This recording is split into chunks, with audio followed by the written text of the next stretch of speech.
अश्विन महीने में पड़ने वाली पूर्णिमा को शरद पूर्णिमा के नाम से भी जाना जाता है। इस दिन की पूजा को कई स्थानों पर कोजागर पूजा के नाम से भी जाना जाता है।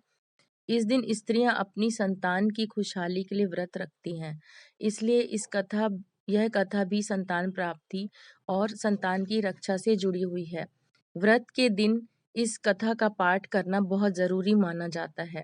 तो आइए जानते हैं कि शरद पूर्णिमा की कथा क्या है। सबको जानना जरूरी है और जानते हैं शरद पूर्णिमा व्रत कथा।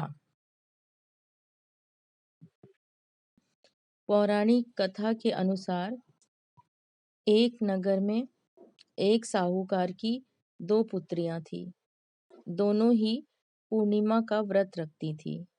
बड़ी पुत्री व्रत पूरा करती थी, लेकिन छोटी पुत्री व्रत को बीच में ही अधूरा छोड़ देती थी, जिसके कारण छोटी पुत्री को संतान प्राप्ति में दिक्कतों का सामना करना पड़ रहा था। उसकी संतान जन्म लेते ही मृत्यु को प्राप्त हो जाती थी।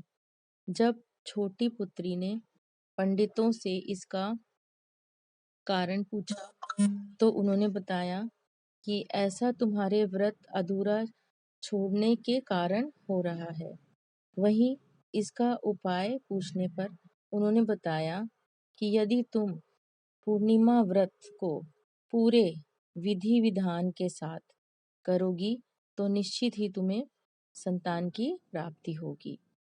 पंडितों की सलाह पर उसने पूरे विधि विधान के साथ पूर्णिमा का व्रत पूरा किया, जिसके परिणाम स्वरूप उसके यहाँ बेटा हुआ।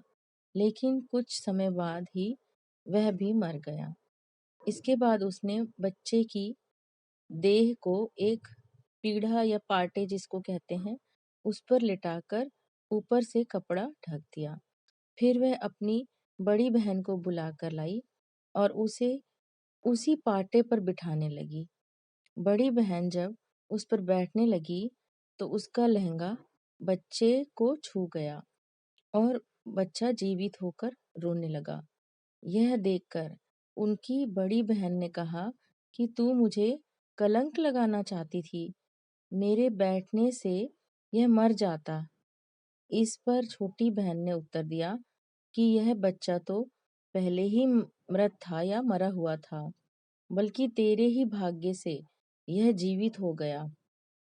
इसके बाद दोनों बहनों ने सभी नगर वासियों को शरद पूर्णिमा व्रत की महिमा और विधि बताई।